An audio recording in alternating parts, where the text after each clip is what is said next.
Welcome to Business Coaching Secrets with Karl Bryan. If you want to attract new high-end coaching clients, fill live events, and build a wildly profitable coaching practice where business owners pay, stay, and refer, you've come to the right place. In this podcast, Karl provides his keys to the kingdom for finding and signing high-paying clients and building the coaching business of your dreams. Here we go. Hey, everybody. Welcome to another episode of Business Coaching Secrets with the man, the myth, the legend, no other than the guy that is at least 5'4" tall, but his brain is far more capable than many, many more. The king himself, big shooter, Karl Bryan. How are you, bud? By the way, I am not 5'6" for anyone who gives a rat's backside. No doubt you don't. But there you go. How you doing, Shoots? How you doing? You know, it's funny. It's funny that you say 5'6". So I was watching the UFC over the weekend. And, it's crazy when you take a look at these bantamweight fighters, okay? Do you know how much these bantamweight guys weigh? They're like 135, 140 pounds. Like it's and they're 5'6", 5'7". And I can assure you, there's actually one guy that was 5'11". I'm like, I'm 5'11", and I sure as heck don't weigh 140 pounds, right? Like, it's next level. Like, I can't even imagine. I would be just a shell of who I am personally. Like, it's just crazy. Yeah, Shoots. I had 140. I do not remember 140 pounds, Shoots, but yeah, I'm a very muscular man, as you know, big fella. So it's understandable that I can't remember 140 pounds. The beer muscle is strong with this one, ladies and gentlemen. This is a fact. Like, listen, let's not kid ourselves, bud. We are not exactly on the cover of Men's Health magazine and Men's Fitness. That is for sure. But anywho, anything else you'd like to add before we get into this?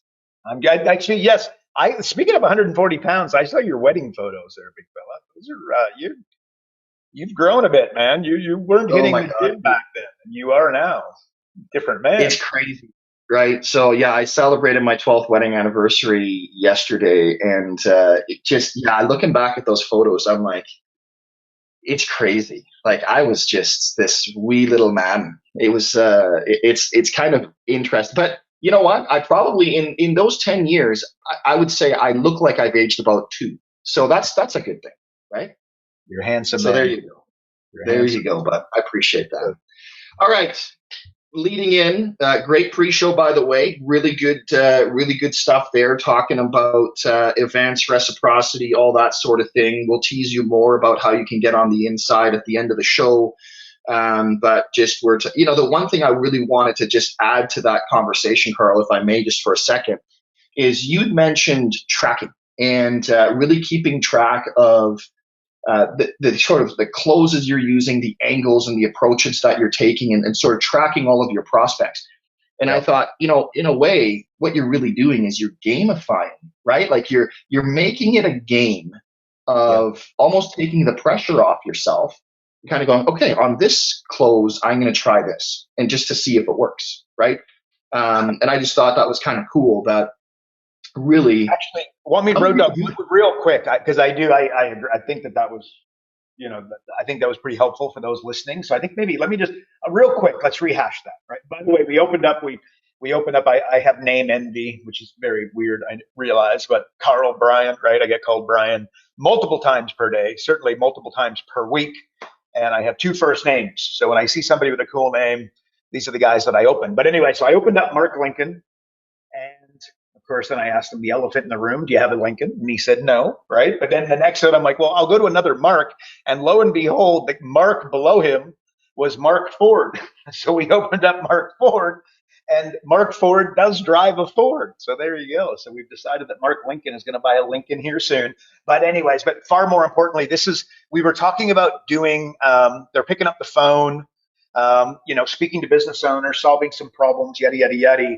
And we were just saying you need to make sure. One of the things that I think possibly helped on the pre-show is we talked about a reason frame. So it says, as you phone these guys, don't just solve their problem, have a reason too. So as an example, he's members of the chamber, with the people that he's calling. So he's saying, well, because you're a member of the chamber, that's why I'm calling, and that's working well. So I said, okay, well, soon you're going to run out of chamber members, so you're going to need to move on to other reasons. And then if he's a member of multiple chambers, which is a good idea, so he's a long way from running out. But then I talked about doing a double reason or a double because frame, in that, well, because you're a chiropractor and you're a member of the chamber. And then I said, don't just make the call and solve the problem and create, because what people do is they confuse being busy with being successful. So we talked about a second, third, fourth order consequences, and you got to make sure that you trail it to client. Okay, so just think of a Google, a Google Doc or create a spreadsheet for yourself where what you're doing is you're tracking that lead. And as I say that, I know that the creative sales types go, oh my gosh, I can't track it and I'm terrible at spreadsheets. Just create a really, really, really, really bad spreadsheet and then commit to improving it a little bit over time. You'll be amazed at where you'll be at in 90 days, 6 months, 9 months, and in 12 months, you won't recognize your ability to track these calls. But importantly, what I want to do is I want to track them all the way to client, because it's not about how many people you can get on the phone. It's not about how many follow-up conversations you can have, although that absolutely plays into it. What I really want to know is how many people signed on as clients. And then as we were going back and forth and we opened them up and we were discussing this a little bit more in depth, what I recommended, which should be absolutely tested for every individual, but one of the things Mark Ford was doing is that he was doing live events. And I said to him, what I would encourage you to do is to do exactly what you're doing, picking up the phone, sending out your messages. Bottom line is getting people on the phone, and then take everybody to an event. Everybody, right? Solve the problem, do what you got to do, but invite them to an event, to an event, to an event. Part of why I suggest first of all, being highly, okay, the alternative to that is some people are amped up and excited, and then to do like a full-blown consultation. In our world, we call it Jumpstart 12. If you work with our software, you know what that is. But to do that and not take the person to the event, I encourage everybody to take everybody to the event. And why? Because second, third, fourth order consequences.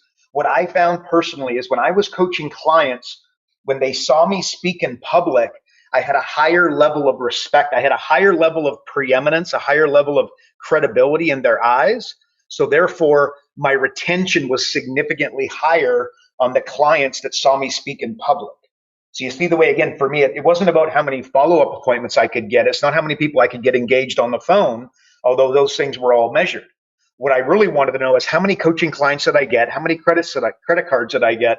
What were the numbers that went through? And then how long did those guys stay? When you think of it as a sequential process like that, and you go past the first order consequences, how many phone calls, how many follow-up calls can I get?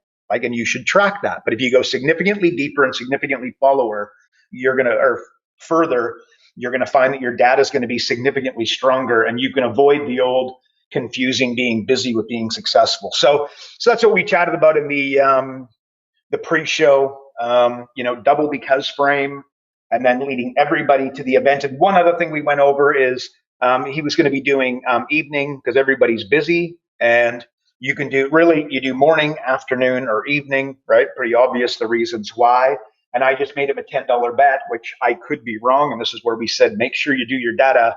But I bet that he will get more clients through the morning events than he will the evening. Although he may get more people show up to the evening, which is fine. And Frank, is better than fine. It's good. And what I would do both, right? Some people just aren't morning people or just can't roll up in the morning. But my experience is, and it does depends on where you're at, always think about parking, always thinking about traffic at the venue that you choose. Very important for getting people there.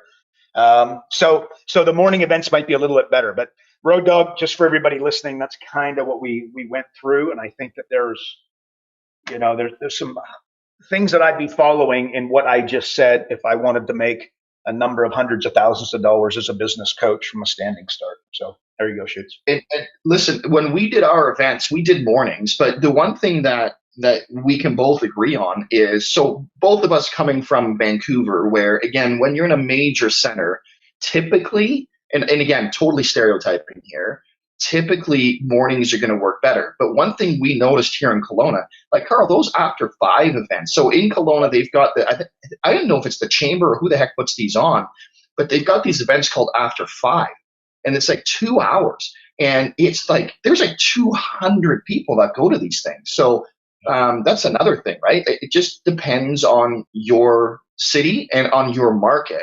Again, smaller town, the commute isn't going to be as bad. People have no problem sticking around, and they can still make it home by 6:30 after they wrap up their day, sort of thing. Whereas in Vancouver, fair enough, they just want to get home because they know they're going to be stuck in traffic for the next hour and a half, right? So that's so it. there you go. Road Dog did his homework, and this is why he's able to tell you. And he looked at the competition, and he saw that these events at 5 o'clock were crushing it. So you got to do the same. So yeah, love it, Road Dog. Very, very good point. So, but bottom line is get those events. If you can speak in public, and if you can't speak in public, just learn. It's a fabulous way to get coaching clients. Honestly, falling off a log. It's all hard work, but if there's any strategy, we have a program called Live Event Mastery. Our coaches that follow it verbatim. We do the workbooks. We got word for word scripts. We got the PowerPoints created, 104 of them. We tell you literally where to press click in your presentation, so you go to the next bit of the PowerPoint slide. So tell you where to pause for 5 seconds for impact. Thank you very much. It's all there, ready to rock and roll. And the last time Road Dog and I did a local live event, we got 100% conversion. That's not 100% conversion to appointments. That's 100% conversion to high-end coaching clients. So little FYI. But anyways, Road Dog, let's keep moving, Shoots.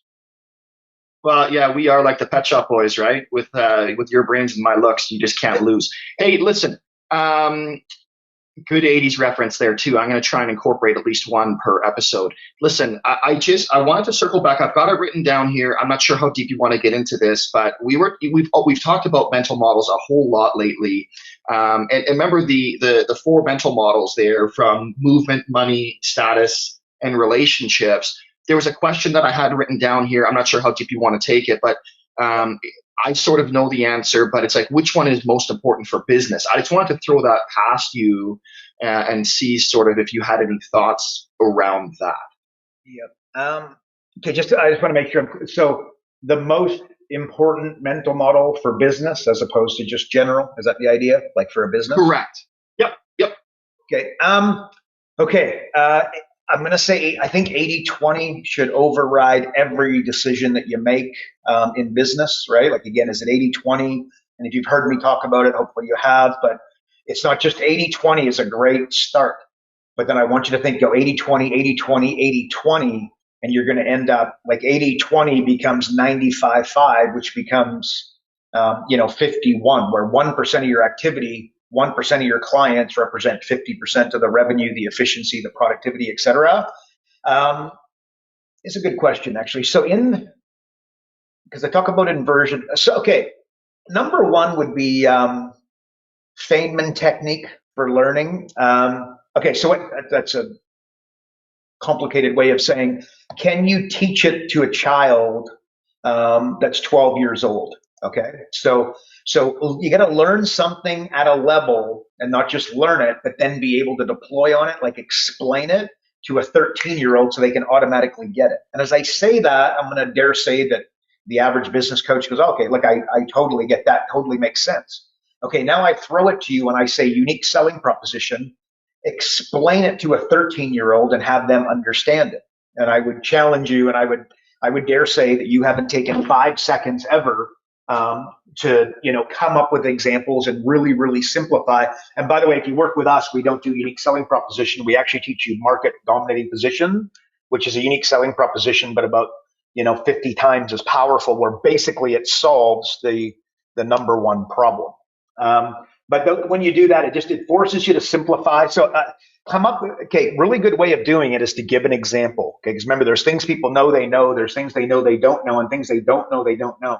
If they don't know what a unique selling proposition is, you're going to have, you need to connect it to something that they know, right? So come up with an example that a 13-year-old, 12-year-old could understand. So what I would say is, like, say you had a daycare. Okay, if you line up 100 daycare owners and I say, what's the hot button of your clients? they'll all say location and price. When you do about 15 minutes of homework, you will find out that that is not mom's hot button. And you don't sell to dad, you sell to mom. So that's who you go to. It is accountability by a long way. So therefore, understanding that her concern is dropping her kids off for 8 hours while she's 30 minutes away at work. She wants to know that you're going to look after her kid, right? She's going to come home and pick up the kids safely. And probably a couple of them, maybe 3 of them. So accountability is the hot button. So imagine this: if I look to solve that problem, how could I do it? What if my daycare had a web watch where you could log on the internet, watch the kids, make sure they're safe, having fun? You were just missing your kid wildly, and you could pull over at the side of the road, open up your iPad, and watch your kid mingling with the other kids while you chewed on a sandwich or whatever, right? Like, no doubt you could see the value there. So basically, that's an example of a market dominating position that solves the hot button of your ideal client. So you just think about, if I were to frame it up, I want you to organize it, simplify it, and then turn it into a little bit of a story, right? So that will help. And remember, every story has conflict. If you want a good story that works, conflict is critical. So I would say that's number one. 80-20 overriding all of this, which I just think is a framework that you should really get intimate with. But asymmetries in business, it's like, think of it as like business is investing. Okay, so you're going to hire, if you have never hired anybody, you could hire somebody for 20 grand a year, 50 grand a year, 100 grand a year, 150 grand a year, right? In fact, there's a saying in business, you get what you deserve. So you tell me, should you hire the person for 150 grand, or you should hire maybe somebody for 20, 25 grand, get your mojo, get better at, managing them, and then let things go up from there? And the answer, and by the way, if you've never invested in the stock market, you take $100,000 and plunk it on the hot tip that the cab driver, your neighbor gave you, right? That's where, and as I say this, there's a good chance you're going, oh, well, who would be that stupid? Okay, well, just go to the stock market and there's all your dummies right there, because it's happening every single day. When the cab driver starts giving you investment advice, you start selling, right? When the cab driver tells you about the real estate they're buying up and renting out, you got to get real nervous. That means that you're at the top and it's about to come to the bottom, because that's what happens. But anyway, so asymmetries, look, an intelligent investor will look at this. They will not invest $1 unless they can get at least a multiple of 5 out. Okay. So what that means is they could be right 20% of the time. They could be right once in 5 and still do well. And by the way, remember, they never invest unless they think they can get a multiple of 5 out of their money. So they'd have to guess really, really poorly to only get 1 in 5 that knocked it out of the park. But and by the way, hopefully more than that. Same thing when you hire a staff member, you pay them 20 grand, expect to make $100,000 out of this individual. And then of course, think, past that initial decision to make all of that happen. So you've got like a positive example, starting a podcast. I know people that say they're going to start a podcast, they'll spend 30 grand on equipment and this and that, and, move everything off of their calendar to get this podcast going. And it's like, well, you could just start it. Like, I started this podcast, like Road Dogg and I just got together and started talking, right? I just used my phone. We got tons of complaints about the quality. If you're listening to this and been a long time listener, maybe that's you too, but whatever. We just got it. And I'm like, the podcast will stand on the content that we deliver. That's what I always thought. But bottom line, start a podcast. Don't invest $30,000. Just get one going and accept that you're going to suck at it until you don't. You're going to get a little bit better. Hosting a live event. We talked about that. Don't go spend 10 grand on an event. Spend $1,000 and pick up your own phone and send out your own private message personally and get that going, right? So that would be a asymmetry. If you're 2 grand a month, 24 grand a year, and then you spend $2,000 to do an event, you tell me if the 12 multiple on your dollar is worth doing. And I would dare say yes. DMing people on social media platforms, writing and sharing information. So those would be like examples where symmetries work in your favor. But then, like, what about you have too many drinks and then you decide to jump in your car, think it's going to be okay, and drive home, right? What people don't realize about drunk driving is if the guy on the bike is also drunk and then he accidentally goes in front of you and you've had too many beers and you're just a little bit over, I hope you like 4 walls that are really tight, because you're about to go sit in jail for a while. You know what I mean? So like, is it really worth just getting your car home? Could you just take a cab in the morning, get your wife or husband to drive you down? Texting while driving. Is it worth it? That's an example. Cheating on your taxes. Is it a good idea? I don't think so. Right. So anyways, hopefully, so asymmetries working in your favor. I would definitely say as a mental model, just thinking about, wins and multiples. Direction over speed is something I think people should be thinking about. And I've got a saying, if you go to my website, you're going to see the quote right there. If you motivate an idiot, they do stupid things quicker. That's really what this is about. If somebody's going in the wrong direction, they don't need motivation. They need a handbrake. They got to stop and turn around, not speed up. And of course, that needs probably a little more explanation. But look, if you're going in the wrong direction, it doesn't matter how quick you're going, right? Probably a really, really bad idea. So the solution to that is my Kobe Bryant example that I've used many, many a times. But that's where basically, like Kobe Bryant knew he wanted to be the greatest basketball player of all time at the age of 15. So therefore, his life was easy. Because again, do you go out and get wasted on Tuesday night? No. Do you train 3 times a day or once a day? 3 times a day. If you have a bad game, do you sit and watch film, or do you get pissed and you're playing the same team in 3 nights? Do you stay and watch film because the guy owns you, or do you go home and get a good night? Do you go home and go to bed, right? Go see your wife, go to dinner, go to drinks for the boys. The answer is obvious. You watch film, pay a price. So knowing that, I've often referred to it as a North Star, like Gary V, he's got a North Star. Does it get me attention? Zuckerberg, does it help us grow? And they've changed, Zuckerberg's adjusted that a little bit. That was, if it helped him grow, you get a meeting. If it didn't help him grow, he wouldn't give you the meeting kind of thing. That was where he started. So understanding that at a high level. So I think that. Can I jump in for a sec? I gotta ask this because this ties into the next question. You were talking about giving up, and again, this is something we rarely hear you ever say. But this ties into a question here, and I really feel I need to cut this in here because so we got a question about a client has a clothing label, okay, and a new product line that it's not working well, and so the question is when is enough enough? Right? You're talking about pulling the handbrake. So when is enough enough, and you help your client go in another direction, except that money will be lost. That's not easy, bro. So how does that work? Right? I just thought there's you're talking pulling the handbrake, and you got to know when to cut your losses essentially. How do you actually pull that off as a coach?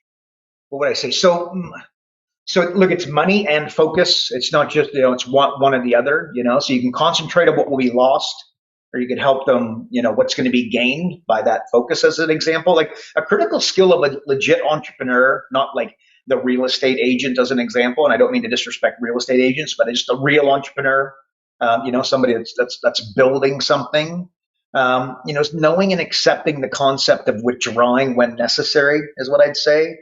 Just like a hockey game, baseball, tennis match, and MMA fight, anything with a competitive landscape.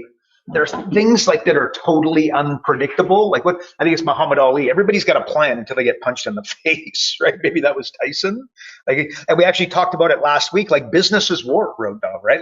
Stop being so predictable. The winners of a war are the most unpredictable, right? And it's often the unpredictability, that's a winning strategy in business, but most follow that predictable route, right? You signed up with Facebook and LinkedIn, thinking they're there to help you and network you, which they kind of are, right? But their far more direct approach that you have no idea about was 15 years ago. They were collecting data on you. Then they were following you around the internet because they were able to do that. And they now know more about you than you know about yourself. And I wish I was kidding. That's absolutely the case. They literally could predict your future behavior better than you can. Stuff like separation, divorce, kids, travel, cosmetic surgery, a new job, a new location, a move. And by the way, and then the kicker is they studied and deployed ways to make it more and more addicting, right? So you've ever seen a 16-year-old, and I've got 3 of them in my house right now, with a phone, you know that these social media apps, they make heroin look like Popeye candy cigarettes when we were growing up, right? So, and by the way, now that I'm totally depressed by my own stupidity and you're possibly depressed about yours, in that we fell for it kind of thing, not realizing that, the 25-year-old Zuckerberg was up to maybe no good. And maybe that's a little bit harsh. Rabbit hole I won't go down now. But the difference between what you think will happen and what will actually happen, I want you to refer to that as friction, right? So this crazy pandemic created a lot of friction. Like, retreating is not a sign of weakness. It's a strategy of using your available resources and data in the right and proper way, right? Like, many businesses go sideways because they dig in and refuse to withdraw, thinking it's a sign of defeat. That would be, think about if you were actually at war. That would be a terrible, terrible strategy to just dig in and say, well, we've already committed, let's just go, right? That's why a war is won in the tents, not on the front lines. And Facebook, have launched and withdrew on a number of products. And and I don't care about, it's not about Facebook. It's about whatever billion, like a company worth hundreds of billions of dollars. Amazon, they've done the same. Remember that big swing and miss with the Fire Phone, right? A lesser CEO would have dug in for considerably longer to save face, right? So withdrawing will allow you and your high-end coaching clients to reassess the situation, decide, on future direction, strategy that you should deploy, where to place the money, resources, and focus, place it elsewhere. Like, Warren Buffett will tell you, the one thing that he does not forego is capital allocation. He still, to this day, at the age of 90, is in charge of capital allocation for Berkshire Hathaway, right? So don't be scared to assess a product service campaign and bail out, I guess is what I'm saying. What they could potentially learn will be invaluable for future undertakings. So make sure you're potentially framing this in a positive way. And just they got to keep moving and not be scared of failure. Again, just look at the Amazons and the Facebook of the world, and on a much, much, much, much, much lesser scale, try to deploy, right? Just be smart enough to recognize and learn from it. Like, Starbucks closed 400 stores, Rolex halted production, during the pandemic. Zara closed 1,200 stores. Like, Emirates, the number one airlines in the world, their staff, that laid off. Victoria's Secret went bankrupt. Gold Gym filed for bankruptcy. There's just so many, right? And and by the way, we're paying people to stay at home, and then they've now decided they liked being at home and don't want to go back to work, and they've adjusted to a little bit less dough, right? And their lifestyle over, it's kind of wild what's happening, quite frankly. So, and by the way, you might read that or think of that and think, wow, what a disaster, right? Well, I kind of do, and I go, wow, there's a lot of new small businesses about to start up, right? And also, Road Dog, last week we talked about very important topic that if you didn't listen, I'm going to encourage you. Get a lot of feedback about it, but there's subjective versus objective. Like, okay, when you're looking to deploy for your client, you're coming up with, should you bail? Should you reassess? Should you dial in? And we're talking about a clothing label. Like, objective is spending $500 million on a train trying to get it there a little bit faster, right? Subjective is making the ride more enjoyable, like having first class seating, a bar and a lounge maybe on board of your train.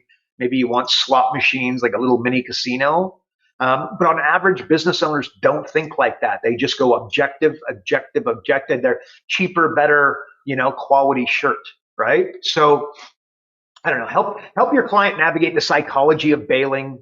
If something's clearly not working. I don't have enough info here by any stretch of the imagination to be able to tell you if, they should or should not bail on this, whatever the brand, this clothing line. But withdrawing is a good strategy.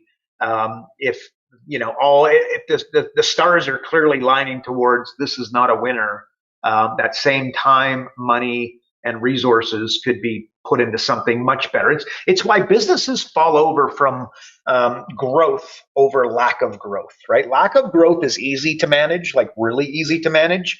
Growth is very hard. So that's what I'd say, Rod. I again need more information, but don't be shy of something. And the fact that they're sending in this question leads me to think that probably not going that well. That withdrawing. I'm going to agree with that. Go ahead. I was going to say I'm going to follow up with that, but there was one glaring omission that you had there. I'm getting up.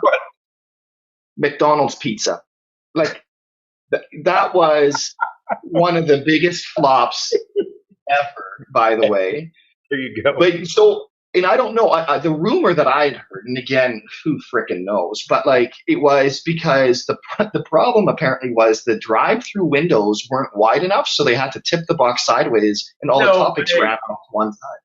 Really? So like, I don't know if that's true. That's what I heard, but it's like, think about how small those drive-through windows were, and like, so how do you not factor in the massive amount of infrastructure of the people through the drive-through? So. Anyways, but it's good to see them making good moves and making the Big Mac the bigger Mac. And I have yet to try that bad boy. And it's like a day's worth of calories all in one burger. It's going to be amazing.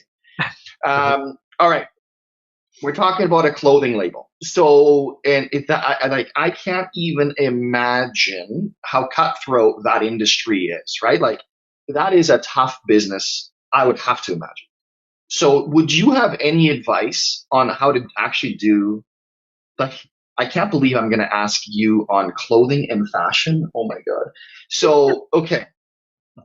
If you guys, like, seriously, like Karl is one of the, like, he's not poor, but he dresses like he's homeless. Like, I don't understand his fashion sense.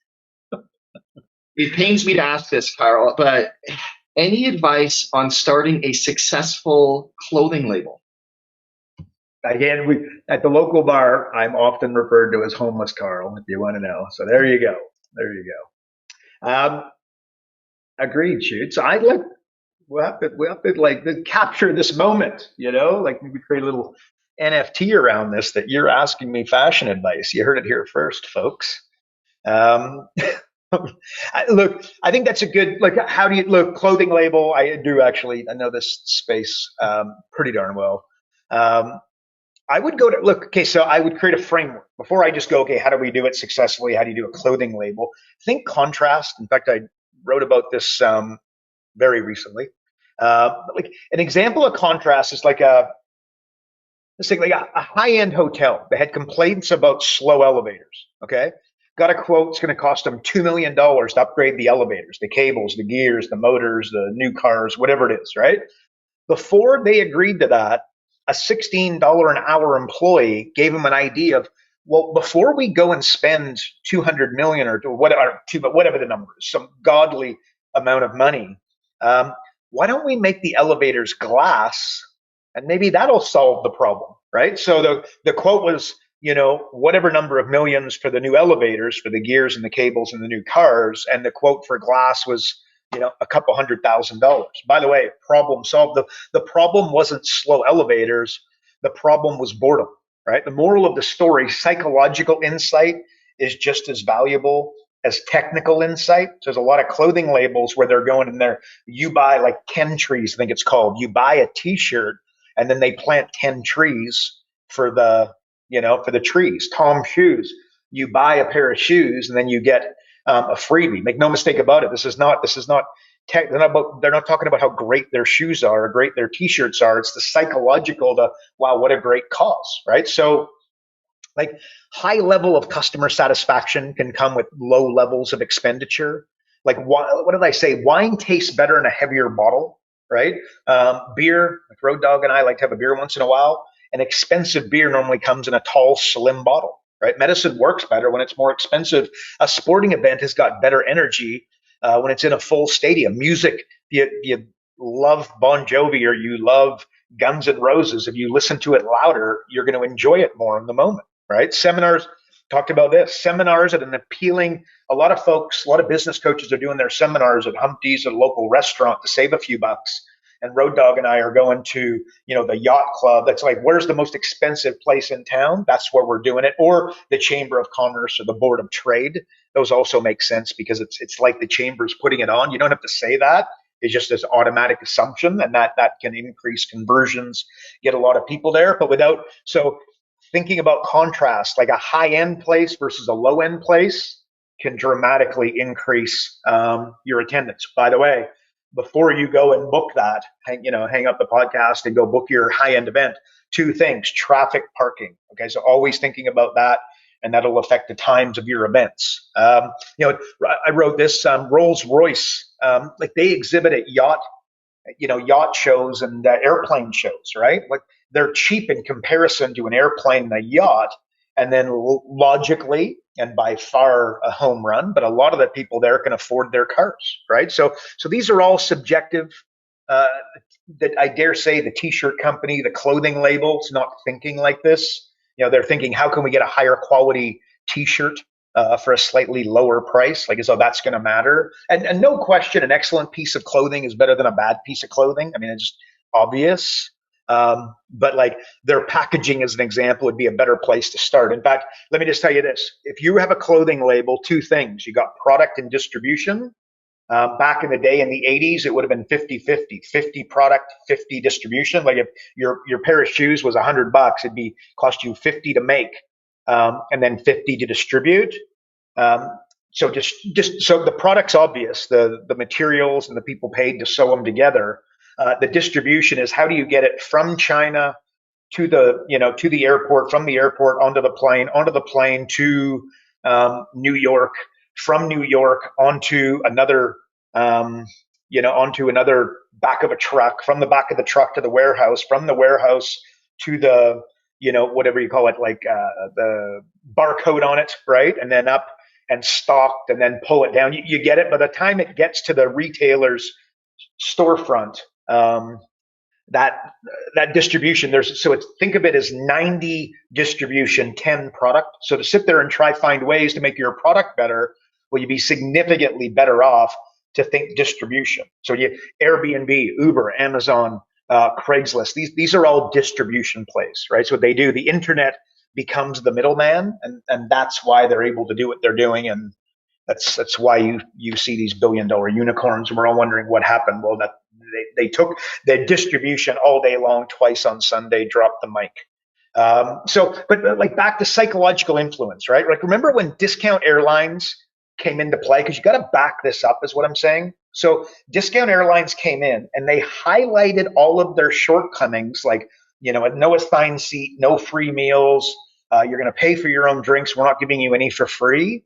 Like if they didn't do that, your mind would have thought, why so cheap, right? So by highlighting the shortcomings, the discounted rate now made sense. Otherwise, they would have said maybe or no, because they'd be like, if they say we're just as good as Air Canada, Emirates, British Airways, Qantas, what have you, but half the price, it would have created a confused mind. The bullshit detector would have gone up, and it wouldn't have worked. By highlighting everything you're not getting, this now makes sense, and now you got your half price ticket, right? So as a framework, and important to understand, people avoid disaster versus seek perfection. Okay, said again, people avoid disaster as a framework in their head. You do it, Road Dogg does it, I do it.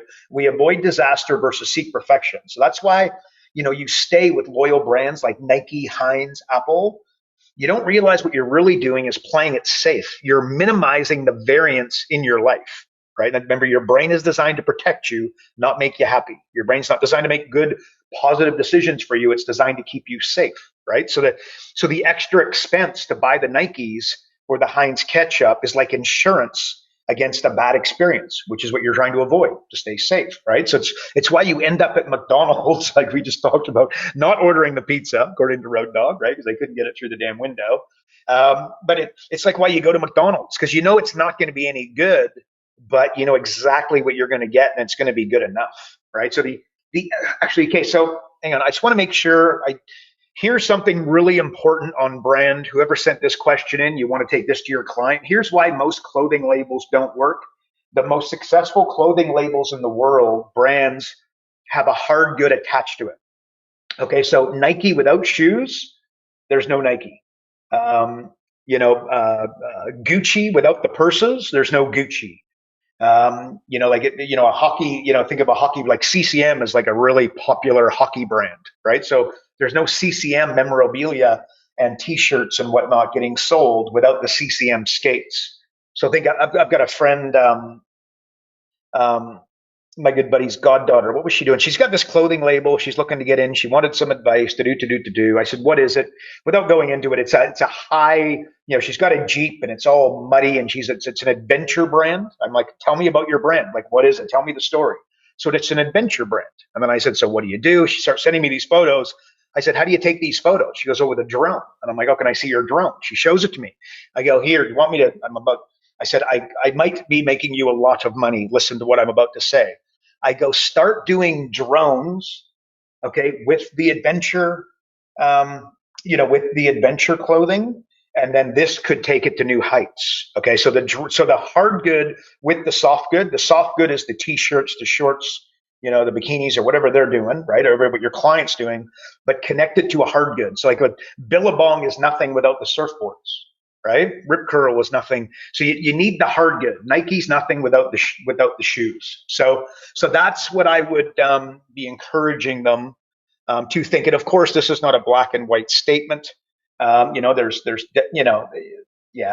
pretty damn close. If you're asking for my advice on how to make a clothing label work, I'd say show me your hard good. And if you can't, I'm going to show you a race to the bottom because you're going to be really difficult to build brand. And brand is critical to making a clothing label work. There you go, Shoots. What do you think? It's interesting. Have you heard of the brand Lines Not Sheep? So it's sort of it's more political, if anything, right? So Sean Whalen, he took that to over $1 million in a year.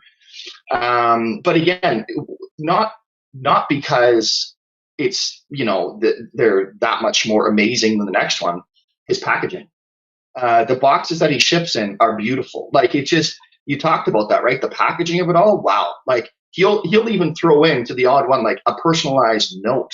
Things like that. And if you're buying his brand, you're buying him, right? Yeah. So it's wild. And by the way, I'm not sure if it was in the pre-show as well, but today you've mentioned Humpty's twice. So I'm not sure if you were aware, but like Humpty's is pretty exclusive to Alberta and Saskatchewan, with only 2 locations in Manitoba and 1 in British Columbia, which is in Fort St. John. I'm just throwing that out there. People are like, what is Humpty's? Is like ladies and gentlemen, Humpty's is like a Denny's, right? Like this is what it is. It's a greasy breakfast joint. By Humpty's, Shoots. I forgot to tell you. There you go. I love the joke. They are also a great supporter of Curling Canada. So shout out to Humpty's restaurants for all of our Alberta and Saskatchewan listeners. And your good friend Michael Hunt, when he takes his drive out to Brandon, Manitoba, he can visit that. I know what. If he's going in there, he's getting some sort of a Benny for sure with extra sauce. Like, let's not kid ourselves. No question. Anyways, so on speaking of sauce, what's the one piece of goodness from today's episode that somebody could take and implement into their business today? One piece. I think maybe look, we mental model direction. Like it's like the clothing brand, right? Like again, sat down and it's like, tell me, what you're doing. Tell me the story of your brand, quickly, right? Like just give it to me. It very quick. It's an adventure brand. She described it as an adventure brand. She's a real adventurous gal. I'm standing beside her Jeep and it looks like, she just, mud and crap everywhere. Hasn't been cleaned in 6 months kind of thing, but that's not the case. She was just off-roading recently, right? So that just understanding that a hard good with a soft good is going to be like possibly. And again, there's examples where that's not the case, but I will tell you as far as strategy and really knocking it out of the park. And by the way, you're thinking, well, where is she going to get the money to do drones? Believe me, one little plane ride to China, assuming that we could do that and COVID, this, that, and the other. But you believe me, you'll be able to find the same place that's pumping out really high-end drones. You can lay down a few bob and get your own brand name plunked on the side of, a drone. So it could be done easy enough, but that's going to take some work, and that's going to take that strategy over tactic all day long. But understanding that direction over speed, whereas she was definitely looking for speed, and then I went straight to direction, if that makes sense. And that again is a mental model that we went over. So there you go, Shoots. That's what I would direction over speed. That's going to be my and it's like a business coach picking up the phone and doing, cold calls. Well, knowing that you're directing every single cold call to an event, and then you're doing a bang up job at the event, because not only are you going to get clients, but the ones that you do get, you're going to keep for a longer period of time, because you're going to say jump and they're going to say how high instead of why. Okay. Whereas when you get a client off of, let's just say, pure cold call without that event at the chamber, it's not, direction over speed. Yeah. You could get clients real quick, but in 3 months, you're going to have to get them again because you didn't have the right positioning. So that would be an example. And I'd spend some time thinking about that for my clients. And I'd be thinking about that for myself as I grew my business coaching company and, was trying to, sail past 100 grand, move to 250 and do let's just say $500,000 a year with your coaching, which you have about 70% margins, can provide you the most unbelievable lifestyle. And the good news about coaching in closing is that you can do this forever. It's not like if you're a realtor and you can't get up and down the stairs, I got bad news for you. You're not selling many houses, right? So what happens is at the age of 65, the hip goes, you got to retool. And I'll let you decide if, 65 is when you want to be retooling. And if that's what you're doing, by the way, God bless you and crank it, but make sure you're not going to have to retool again at 70, right? You got to pick a career where it's never going to stop. You're never going to have it taken away. And this is why Warren Buffett is 90 years old and he still consults business still. He still runs his business because as a business coach, as you get older, it becomes easier. You become better. You can charge significantly more for significantly less because you understand the direction over speed. And what that, an excellent direction, like the example I gave you of, trying to build like a clothing brand, trying to do it without a hard good. I think you'd be making life significantly harder. And maybe not. You know what? Go show me. But understanding that as a framework before you started would be incredibly beneficial. And I can tell you the young lass that I spoke to about that. I mean, with the drones, if she follows through, which remains to be seen, this is very fresh. This is less than a couple weeks old. We'll see, but that could be the difference maker for her. So Road Dog, that's what I'm going to say. Shoots direction over speed. Bud, what do you think? Well, if only that old realtor with the bad hip could figure out some sort of a model where he could become a business coach and get taught everything. If only an organization like that existed, Carl, wouldn't that be incredible? Wow.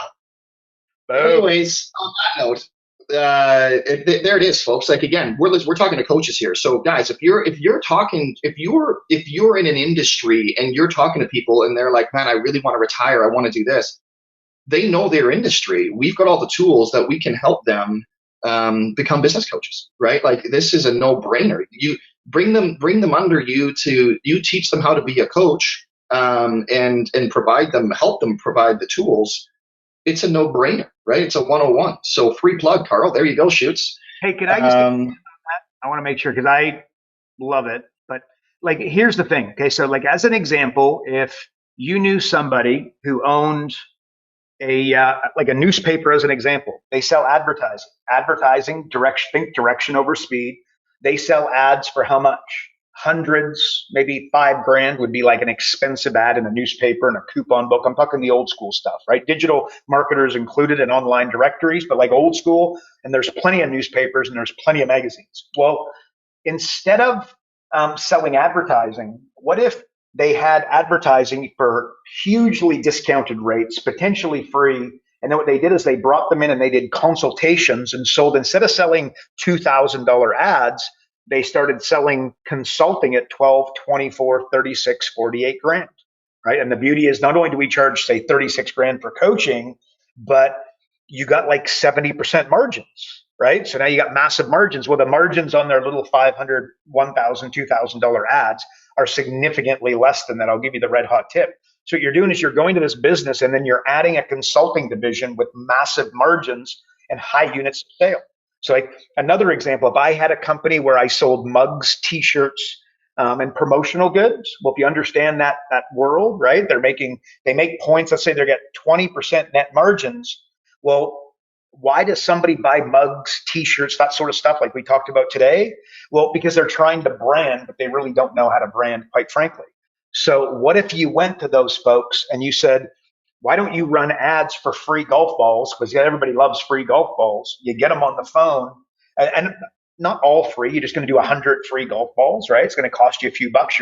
This is what I refer to as buying ideal clients. Topic for another day. I've spoken about it on the podcast in the past, but you do ads, like you do free golf balls, get them on the phone, and then go, okay, oh, you're actually looking for branding. You're looking for something for your clients. You're looking to elevate your brand. Well, do you have an upsell? Do you have a downsell? Do you have a cross sell? Do you have a proper upfront offer? You just go through our Profit Jumpstart on the software and go, oh, look, you really don't need golf balls. What you really need is this. And then you sell them $12, $24, $36, $48,000 consulting with 70% margins. And by the way, then you're thinking, but what about all the free golf balls? Guess what? It's the cost of doing business. You only sell to 3 to 5 and 10 people who do business with you, and that's okay.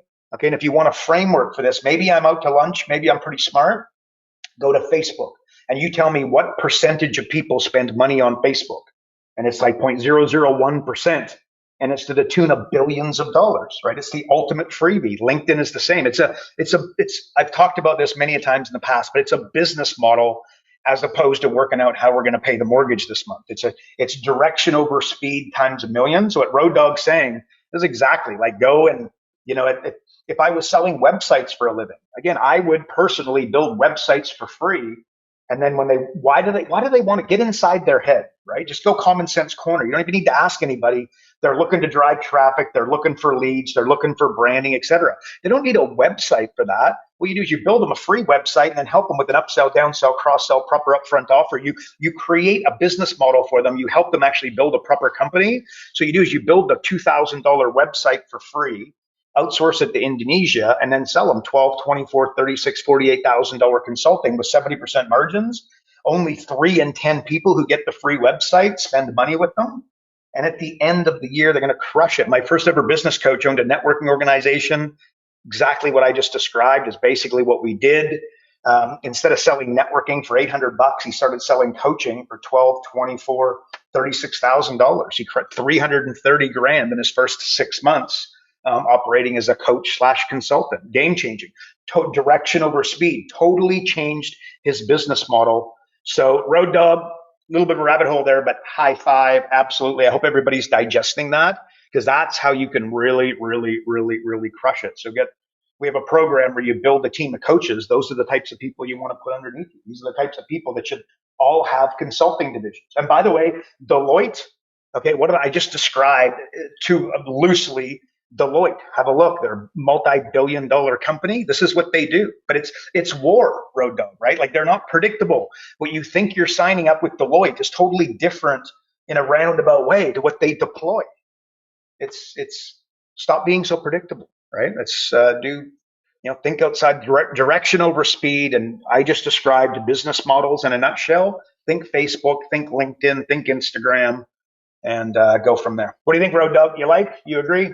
I'm literally Googling customized golf balls right now. Think about this. Just think about this. And I hate to go down this rabbit hole because I do have to run. But imagine if you gave out a free dozen custom branded to their business golf balls just for attending your live event. Oh. Do you think they're going to show up? They're going to show up 100% of the time. They're going to get a free dozen of balls if they're a golfer, right?